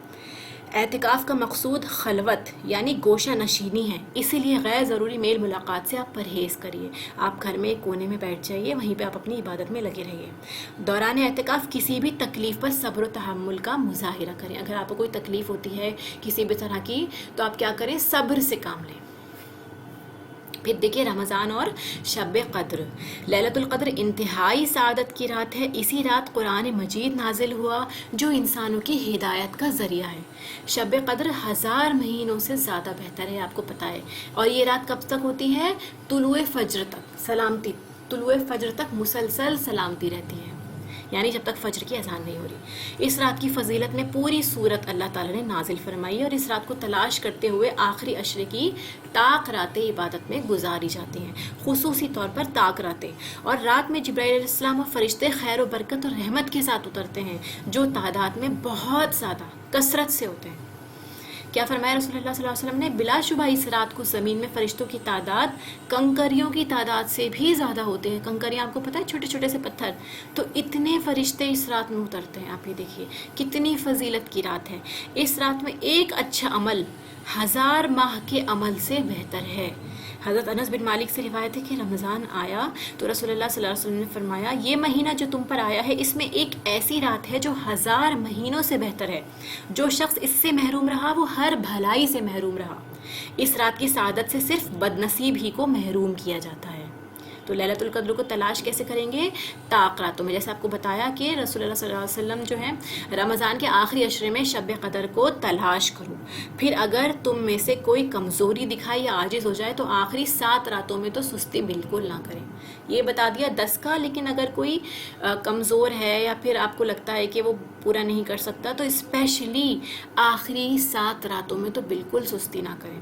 ایسے ہی شب قدر کی راتوں میں قیام کرنا گناہوں کی بخشش کا سبب ہے، میں نے آپ کو یہ بتائی دی حدیث آلریڈی۔ اجتماعی عبادت کی صورت میں کسی بھی قسم کے شور ہنگامے، جہاں بہت سارے لوگ مل کے عبادت کر رہے ہیں وہاں پہ گپ شپ، لڑائی جھگڑا، ان سب سے پرہیز کریں اور صرف عبادت پہ توجہ رکھیں۔ گھر میں بھی آپ ہیں تو کوشش کریں کہ فضول گفتگو نہ ہو، صرف عبادت پہ آپ کا دھیان ہو۔ نبی صلی اللہ علیہ وسلم ہمیں شب قدر کی خبر دینے کے لیے تشریف لا رہے تھے کہ 2 مسلمان آپس میں جھگڑا کرنے لگے۔ یہ رات جو ہڈن ہوتی ہے، اس کی کیا وجہ ہے، آپ یہ دیکھیے، اس حدیث میں پتہ چل رہا ہے کہ لوگ جھگڑا کر رہے تھے، 2 مسلمان آپس میں لڑ رہے تھے۔ اس پر آپ صلی اللہ علیہ وسلم نے کیا فرمایا، میں آیا تھا کہ تمہیں شب قدر بتا دوں، یعنی وہ رات ہمیں بتائی جا سکتی تھی کہ 27 ہے یا 25 ہے یا 23 ہے، جو بھی رات ہے، کہ یہ رات اسپیشل ہے، جیسے ہمیں پتہ ہے نا جمعے کا دن ہے پورے ہفتے میں، تو یہ رات بھی بتائی جاتی، لیکن لوگوں کے جھگڑے کی وجہ سے اس کا علم اٹھا لیا گیا۔ اور امید ہے کہ تمہارے حق میں یہی بہتر ہوگا کہ کم سے کم لوگ اسی بہانے جو ہے زیادہ سے زیادہ راتوں میں، کم سے کم 5 آخری راتوں میں تو ضرور عبادت کریں گے۔ اسی لیے بھی ہو سکتا ہے، دوسرا لڑائی کی وجہ سے بھی، تو لڑائی جھگڑا کرنا ہے، آپ یہ دیکھیے کتنی نعمتوں سے انسان کو محروم کر سکتا ہے۔ پھر شب قدر کی صبح کو سورج کے بلند ہونے تک اس کی شعاع نہیں ہوتی. یہ جو پہچان بتائی گئی ہے شب قدر کی، اس میں یہ ہے کہ جو نیکسٹ ڈے جو سورج نکلتا ہے اس میں ریز نہیں دکھیں گی آپ کو، وہ ایسے ہوتا ہے جیسے تھالی، یعنی آپ اس کو آرام سے دیکھ سکتے ہیں. حضرت ابو ہریرہ رضی اللہ سے روایت ہے کہ ہم نے رسول اللہ صلی اللہ علیہ وسلم کے پاس شب قدر کا ذکر کیا تو آپ نے فرمایا کہ تم میں سے کون اسے یعنی شب قدر کو یاد رکھتا ہے. اس میں جب چاند نکلتا ہے تو ایسے ہوتا ہے جیسے بڑے تھال کا کنارہ، ایسے ہی چاند بھی بڑے تھال کی طرح ہوتا ہے. اگر آپ علامات دیکھنا چاہتے ہیں تو آپ یہ علامات نوٹ کر سکتے ہیں. پھر شب قدر آسان اور معتدل رات ہے جس میں نہ ہی گرمی ہوتی ہے اور نہ ہی سردی، اور اس صبح کا سورج اس طرح طلوع ہوتا ہے کہ اس کی سرخی مدھم ہوتی ہے. پھر یہ حدیث دیکھیے، حضرت زر سے روایت ہے، انہوں نے کہا کہ میں نے حضرت ابی ابن کعب رضی اللہ کو یہ فرماتے ہوئے سنا. ان سے کہا گیا کہ حضرت عبداللہ ابن مسعود فرماتے ہیں جو آدمی سارا سال قیام کرے تو وہ لیلۃ القدر کو پہچان جائے گا، یعنی وہ پہنچ جائے گا. جس بندے نے پوری رات، پورے سال کی جتنی بھی راتیں تھیں عبادت کی ہے، یعنی وہ فجر سے تھوڑا ٹائم پہلے تہجد کے وقت اٹھتا ہے، دعائیں کرتا ہے، تو یقیناً اسے وہ رات ضرور ملے گی. حضرت ابی فرمانے لگے کہ اللہ کی قسم جس کے سوا کوئی معبود نہیں، وہ شب قدر رمضان میں ہے. وہ یقین کے ساتھ قسم کھاتے ہیں، اللہ کی قسم بے شک میں جانتا ہوں وہ کون سی رات ہے. یہ وہی رات ہے جس میں اللہ کے رسول نے ہمیں قیام کا حکم دیا. اس رات کی صبح 27 تاریخ تھی اور اس کی علامت یہ تھی کہ سورج طلوع ہوا تو اس کی سفیدی میں شعاع نہ تھی.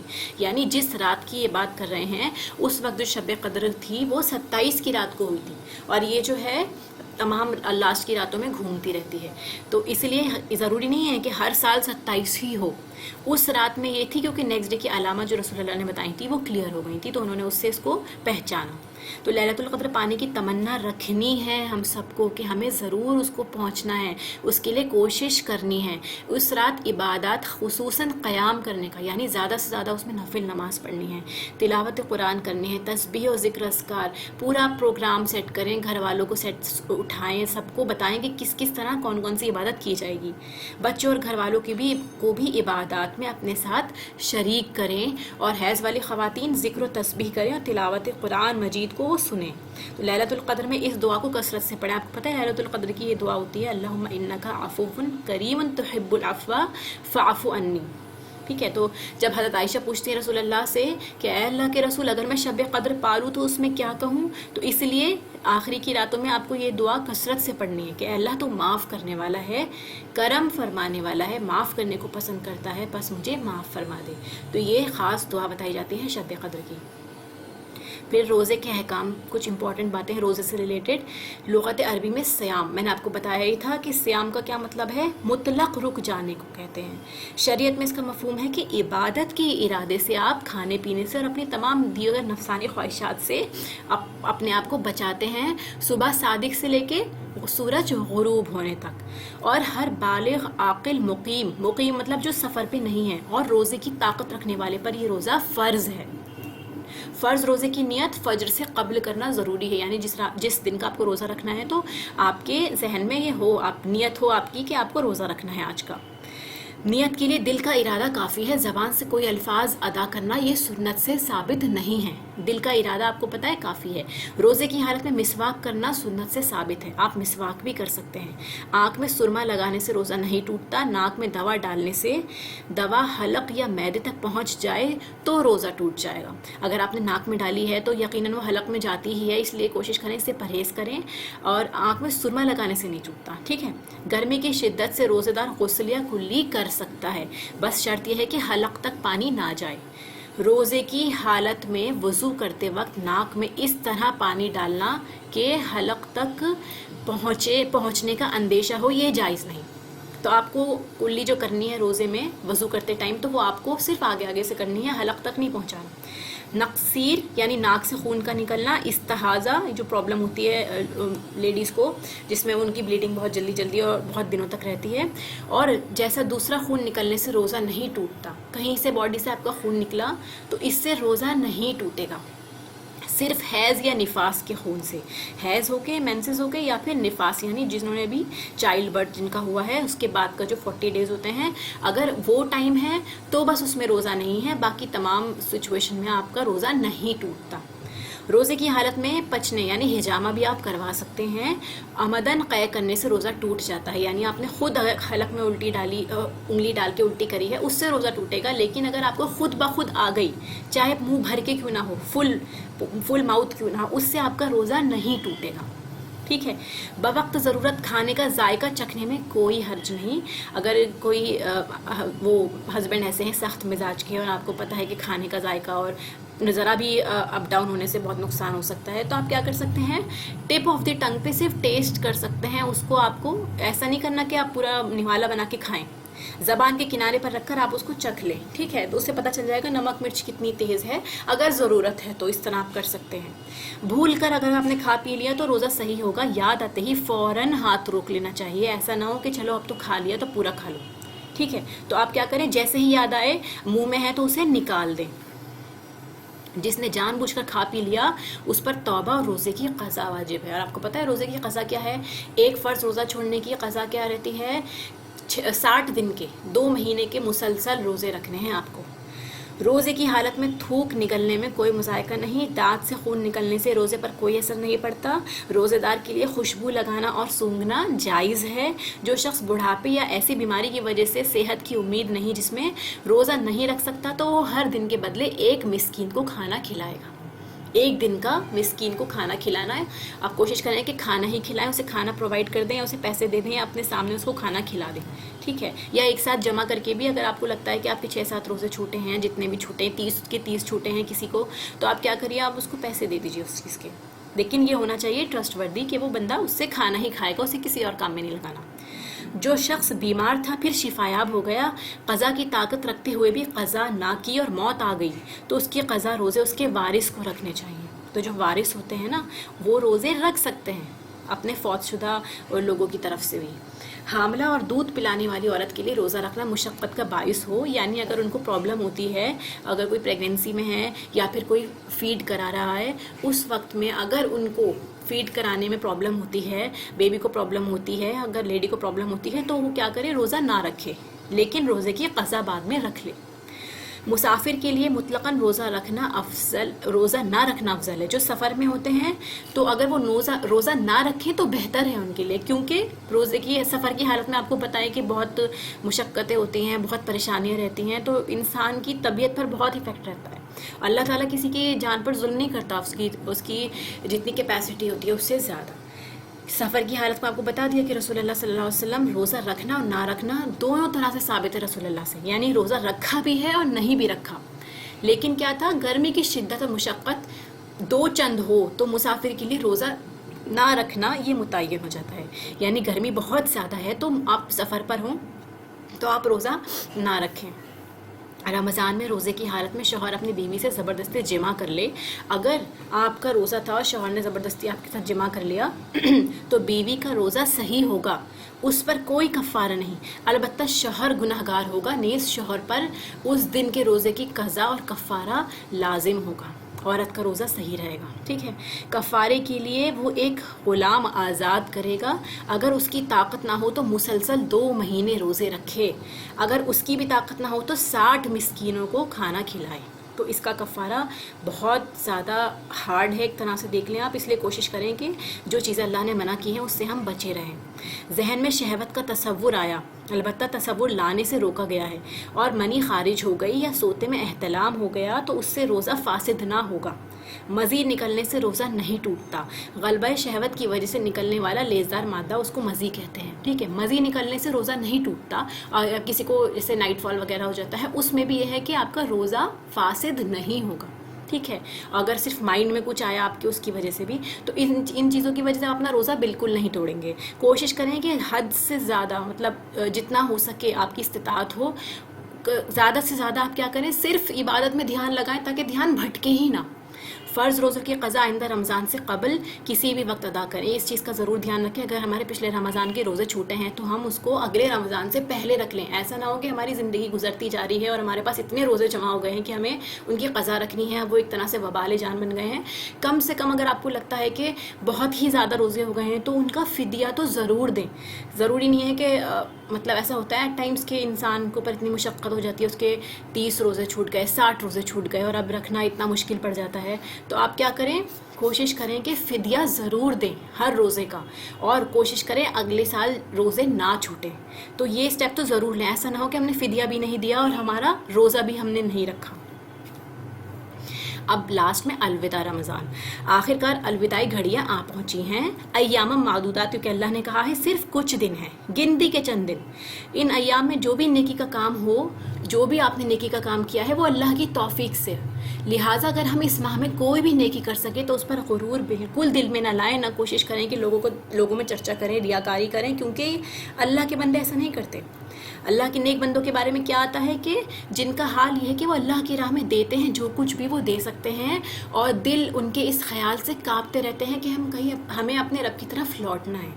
وہ یہ سپیریورٹی کمپلیکس میں نہیں آتے کہ دیکھو ہم نے اتنے روزے رکھے، اتنے نوافل پڑھے، لوگوں کو اب بتا رہے ہیں ہم نے اتنے قرآن مجید ختم کر دیے، ہم نے اتنے یہ کر لیا. یہ سب کی بالکل ضرورت نہیں ہے. جس کے لیے کیا ہے وہ جانتا ہے، محنت اور کوشش کے باوجود اس احساس کے ساتھ کہ حق تو یہ ہے کہ حق ادا نہ ہوا. یہ اگر آپ کے اندر ہے تو آپ کے اندر عاجزی ہوگی کہ ہم جتنا کریں کم ہے. تو کیا آواز آئے گی اس دل سے، اے رب تو ہمارے اعمال کو نہ دیکھ، اپنی وسعت رحمت کو دیکھ. یعنی جتنی وسیع رحمت اللہ کی ہے، اللہ تعالیٰ اس کو دیکھیے، یہ مت دیکھیے کہ ہمارے اعمال کیسے ہیں، کیونکہ ہمارے اعمال اس لائق ہی نہیں ہے کہ وہ قبول ہو سکے. کتنی حقیر ہماری عبادت ہے اور اللہ کی رحمت اتنی وسیع ہے. تو آپ اللہ سے یہ دعا کریے تو ہمیں اپنا قرب ہماری عبادت کی وجہ سے نہیں بلکہ اپنے کرم کی بدولت عطا کر. تو اپنی عبادت کو ہماری آنکھوں کی ٹھنڈک بنا دے، ہمیں اخلاص کی دولت سے نواز، بغیر حساب کے بخش دے، کیونکہ تو ہی واسع المغفرہ ہے. یعنی اللہ تعالیٰ بنا حساب کے ہمیں بخش دے. اس رمضان میں جو کچھ ہو سکا وہ صرف تیری خاص عنایت کی وجہ سے تھا، جو نہ ہو سکا وہ سراسر ہماری اپنی کوتاہی اور غفلت کی وجہ سے ہی تھا. یا رب ہمیں آئندہ تمام زندگی کے لیے صراط مستقیم پر جمائے رکھنا اور کبھی نیکی کے مواقع سے محروم نہ کرنا. تو اپنا جائزہ لیجئے، کیا یہ رمضان ہمارے اندر تبدیلی لانے کا ذریعہ بنا؟ کیا ہمارے اندر چینجز آئے؟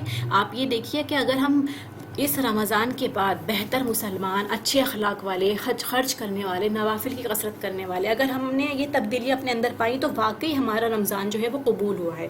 حقوق اللہ میں کیا کیا آپ نے؟ کیا میں نے کوئی روزہ بغیر عذر یا بیماری کے تو نہیں چھوڑ دیا؟ یعنی میں رکھ سکتی تھی لیکن میں نے ایسے ہی چھوڑ دیا، یہ تو میں نے کام نہیں کیا. فرض نمازوں کو وقت کی پابندی کے ساتھ ادا کیا. قیام اللیل یعنی تراویح کا اہتمام کیا. یہ اپنے آپ سے آپ کو سوال کرنا ہے، یہ جائزہ لینا ہے کہ یہ کام آپ نے کیے. تلاوت قرآن پاک اور اس کے معنی پہ غور و فکر کیا. ہر حال میں اللہ تعالیٰ کا ذکر کیا. عام اوقات کے علاوہ خصوصیت سے قبولیت کے اوقات میں دعائیں مانگی. آخری عشرے کی طاق راتوں میں خصوصی عبادات کا اہتمام کیا. تو یہ سارے پوائنٹس آپ دیکھ لیجئے، یہ امپورٹنٹ پوائنٹ ہیں نوٹ کرنے والے. تو آپ ان کو نوٹ بھی کر سکتے ہیں کہ یہ کام ہمیں کرنے ہی ہیں جو حقوق اللہ میں آتے ہیں. اللہ کی رضا کی خاطر اپنے مال اللہ کے بندوں پر اور نیکی کے کاموں پر خوشی سے خرچ کیا. زیادہ سے زیادہ وقت اللہ کی عبادت میں گزارا. تو اس میں کیا ہے، اللہ تعالیٰ کے لیے جسمانی اور جتنا آپ کے مالی اعتبار سے جتنی ہو سکے اتنی آپ کی عبادت آ جاتی ہیں. تو اور ساتھ ہی ساتھ میں حقوق العباد میں کیا کیا چیزیں آ جائیں گی؟ والدین، بہن بھائی اور دیگر رشتہ داروں کے ساتھ صلہ رحمی، گھر والوں کے آرام کا خیال، دکھی انسانوں کی غمخواری، ہمدردی، بیماروں کی تیمارداری، گھریلو ملازمین کی ذمہ داریوں میں کمی کی یا ان کے ساتھ ہاتھ بٹایا.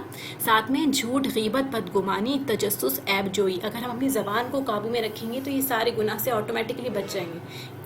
ایکسٹرا بات ہی نہ کریں کسی سے. کسی کا دل تو نہیں دکھا دیا، حق تلفی تو نہیں کی.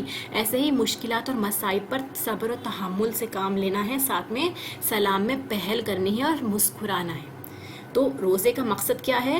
تقوی. اگر ہم نے تقوی کو پا لیا اس کا مطلب کیا ہے؟ ہم نے کامیابی حاصل کری. پھر عید کے بارے میں کچھ تھوڑا سا. عید الفطر خوشی اور مسرت کا دن ہے. اس دن روزہ رکھنا منع ہے. یہ دن کھانے پینے اور اللہ کی بڑائی بیان کرنے کا دن ہے. خوشی کے اظہار کے لیے چاند رات ہی سے مسجد، بازار، راستوں، گھروں میں تکبیرات بلند کرنی چاہیے. اپنے گھر میں بھی تکبیرات پڑھیے زور زور سے آواز سے. صدقہ فطر کیا چیز ہوتی ہے؟ ہر مسلمان پر فرض ہے، خواہ اس نے رمضان کے روزے رکھے ہیں یا نہیں، چاہے اس کی طبیعت تھی یا نہیں تھی. ٹھیک ہے، تو اس پر فرض کیا ہے کہ نماز عید سے پہلے پیدا ہونے والے بچے، جو بھی عید کی نماز سے بھی بچے پہلے پیدا ہوئے ہیں، گھر کے جتنے ملازمین ہیں اور گھر آئے ہوئے مہمان کا بھی صدقہ فطر آپ کو دینا ہے. ٹھیک ہے. تو اس کے لیے کیا کریں گے, صاحب نصاب ہونا آپ کو شرط نہیں, ضروری نہیں ہے کہ آپ پہ زکوٰۃ واجب ہے تو ہی آپ صدقہ فطر نکالیں گے. صدقہ فطر جو ہے ہر بندے کا, چاہے اس نے روزہ رکھا ہے یا نہیں رکھا ہے, اس کی طبیعت ٹھیک تھی یا پھر نہیں تھی, چھوٹا بچہ ہے یا مہمان, سب کا صدقہ فطر آپ کو نکالنا ہے. عبداللہ ابن عباس سے روایت ہے کہ رسول اللہ صلی اللہ علیہ وسلم نے صدقہ فطر کو فرض قرار دیا ہے تاکہ روزے دار کے لیے لغو اور بیہودہ اقوال و افعال سے پاکیزگی ہو جائے. جو ہم صدقہ فطر نکالتے ہیں اس کی کیا وجہ ہے؟ جو بھی رمضان میں ہم سے روزوں میں کوتاہی ہوئی ہے, کمی ہوئی ہے, ایک طرح سے ہم کمپنسیشن دے رہے ہیں اللہ کو راضی کرنے کے لیے کہ اللہ تعالیٰ ہمیں معاف کر دیجئے, ہم آپ سے معافی طلب کر رہے ہیں. تو آپ نے اپنے مال میں سے کچھ حصہ نکالا اور ساتھ میں رات کے بعد, یعنی آپ نے جیسے ہی چاند دیکھ لیا اس کے بعد اور اگلے دن کی عید کی نماز سے پہلے آپ کو یہ دینا ہے. اس طرح اس کی حکمت یہ بھی ہے کہ ہر بندے کے گھر میں, ہر مسلمان کے گھر میں عید کے دن کھانا موجود ہو, ایسا نہ ہو کہ کوئی عید کے دن بھی بھوکا رہ جائے. تو اللہ تعالیٰ نے اپنے تمام بندوں کا خیال رکھا اس طرح سے. اور ساتھ میں کیا ہے کہ جو ہم روزے میں لغو بیہودہ باتیں کر دیتے ہیں یا پھر ساتھ میں ہم نے کوئی ایسے گناہ کے کام کیے ہیں جس کی وجہ سے ہمارا روزہ قبول نہیں ہو پا رہا ہے یا پھر روزے میں کمی ہے, تو وہ بھی ہمارا اس سے کمپنسیٹ ہو جائے گا. ایسے ہی زکوٰۃ ہے جو قبول کر لی گئی ہے, ساتھ میں کیا ہے جس نے اسے نماز کے بعد ادا کیا. اگر آپ کی عید کی نماز ہو گئی, آپ نے نماز کے بعد صدقہ فطر دیا, تو یہ آپ عام صدقات میں شمار ہوگا, یہ صدقہ فطر نہیں کہلائے گا. پھر عید کے روز مسواک کرنا, غسل کرنا, بہترین لباس پہننا اور خوشبو لگانا, یہ کام ہم سبھی کرتے ہیں لیکن اس کو سنت کی طرح کرنا ہے کہ یہ سنت ہے, تو ہمیں اس کا انشاءاللہ اور زیادہ ثواب ملے گا. نماز عید کے لیے جانے سے پہلے میٹھی چیز خصوصاً کھجوریں کھانا بھی سنت ہے. عیدگاہ جاتے ہوئے کثرت سے تکبیرات پڑھنا سنت ہے. عید کی 2 رکعتوں سے پہلے اور بعد میں کوئی نفل نماز نہیں ہے. جو عید کی 2 رکعتیں ہیں اس سے پہلے اور اس کے بعد میں آپ کو کوئی ایکسٹرا نفل پڑھنے کی ضرورت نہیں.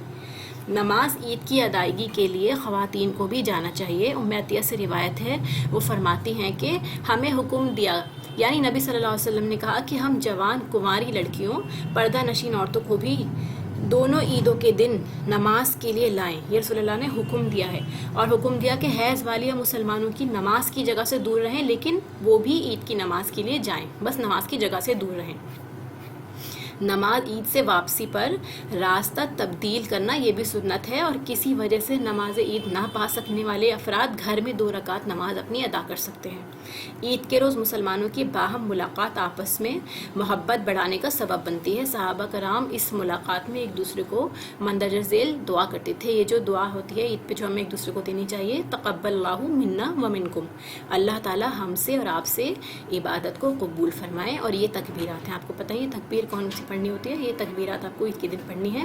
ساتھ میں یہ اللہ اکبر کبیرہ والحمد للہ کثیرہ وسبحان اللہ بکرۃ وعصیلا. ساتھ میں شوال کے روزوں کا بھی سنتے جائیں. بس تھوڑا سا, رمضان اور عید گزرنے کے بعد شوال کا جو مہینہ آتا ہے, رمضان کا نیکسٹ مہینہ شوال کا ہے, تو 6 روزے رکھنے کا اس میں اہتمام کرنا ہے. صرف 6 روزے رکھنے ہیں پورے مہینے میں کسی بھی دن. جو شخص رمضان کے روزے رکھ کر شوال کے مہینے میں 6 روزے رکھے, اسے عمر بھر کے روزوں کا ثواب ملتا ہے. تو یہ بھی پہلے سے پلان کریں کہ رمضان کے بعد اٹ از ناٹ نیسیسری کہ آپ عید کا دن تو آپ کو پتہ ہے روزہ ہے ہی نہیں, آپ باسی کے دن سے, نیکسٹ ڈے سے, اس کے بعد جب بھی چاہیں یہ 6 روزے رکھ سکتے ہیں. پورے مہینہ میں آپ کے پاس ٹائم ہے. آپ کو کیا ثواب مل رہا ہے اس میں؟ اس صرف 6 روزوں کا عمر بھر کے روزے, جیسے کہ آپ نے عمر بھر روزے رکھے ہیں, اتنا ثواب ہے ان روزوں کا. رمضان کے روزے 10 مہینے اور شوال کے 6 روزے 2 مہینوں کے برابر ہیں. یہ دیکھیے کیلکولیشن دیکھیے آپ اس کی, کہ رمضان کے جو روزے ہیں وہ 10 مہینوں کے برابر ہیں اور شوال کے 6 روزے 2 مہینے کے برابر. اس طرح یہ 1 سال کے روزے ہو گئے, یعنی 360 دن ہوگا اس طرح کمپلیٹ. یہ روزے عید کے فوراً بعد یا وقفے کے ساتھ مسلسل یا الگ الگ, یعنی کنٹینیوس بھی آپ رکھ سکتے ہیں, یا پھر 1 دن چھوڑ کے 2 دن چھوڑ کے, ایک ہفتے میں, اگلا دوسرے ہفتے میں, جیسے چاہے آپ رکھ سکتے ہیں. قضا روزے رمضان میں کسی بھی عذر کی بنا پر چھوڑے گئے روزوں کی قضا جلد از جلد ادا کریں, کیونکہ رمضان کے دنوں کی گنتی پوری کرنا ضروری ہے. لیکن یہ روزے شوال کے نفلی روزوں کے علاوہ رکھے جائیں گے. شوال کے 6 الگ ہیں اور جو چھوٹے ہوئے روزے وہ الگ ہیں. اب سوال یہ اٹھتا ہے کہ پہلے کون سے روزے رکھیں, تو آپ کو پتہ ہے کہ فرض عبادت جو ہے وہ زیادہ امپورٹنٹ ہے, لیکن آپ یہ سمجھ سکتے ہیں کہ پورے مہینے میں آپ یہ روزے مس نہیں کریں گے، آپ رکھ سکتے ہیں، آپ اپنے نفس کو اتنا ریڈی کر سکتے ہیں، تو آپ کیا کریے، پہلے اپنے چھوٹے ہوئے روزے رکھیں، پھر شوال کے بھی. لیکن اگر آپ کو لگتا ہے مشکل ہے اور یہ مہینہ بھی ہاتھ سے نہ چلا جائے، تو آپ کیا کر سکتے ہیں، شوال کے روزے بھی رکھ سکتے ہیں، یا پھر ایک دن آپ نے شوال کا ایک فرض روزہ، جس بھی طرح مناسب ہو، کیونکہ انسان کو نہیں پتا اس کی زندگی کا کون سا دن آخری ہو اور اس کے اوپر فرض روزے ہوں، اگر تو فرض پہلے اتارنا ضروری ہے. تو جیسے بھی توفیق ہو اس طرح سے کرے. جو کوئی مریض ہو یا سفر پر ہو تو وہ دوسرے دنوں میں روزے کی تعداد پوری کرے، جیسے کہ اس آیت میں ہے اللہ تعالیٰ نرمی کرنا چاہتا ہے، سختی کرنا نہیں چاہتا، اسی لیے یہ طریقہ تمہیں بتایا جا رہا ہے تاکہ تم روزوں کی تعداد پوری کر سکو. منڈے اور تھرسڈے کے روزوں کے بارے میں دیکھیے کہ منڈے اور تھرسڈے کو لوگوں کے اعمال اللہ کے حضور پیش کیے جاتے ہیں، یعنی آپ کے اعمال اللہ کے سامنے جاتے ہیں. تو رسول اللہ کیا فرماتے ہیں کہ میں چاہتا ہوں کہ جب میرے اعمال اللہ کے یہاں پیش کیے جائیں تو میں اس وقت روزے سے ہوں. یہ ایکسٹرا روزے جو آپ کو پورے سال رکھنے چاہیے، اور جو رکھ سکتا ہے وہ ضرور رکھے، یہ سنت ہے.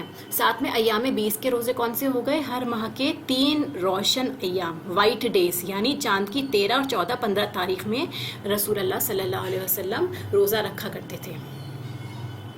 ٹھیک ہے، ہماری کلاس یہ اینڈ ہوتی ہے.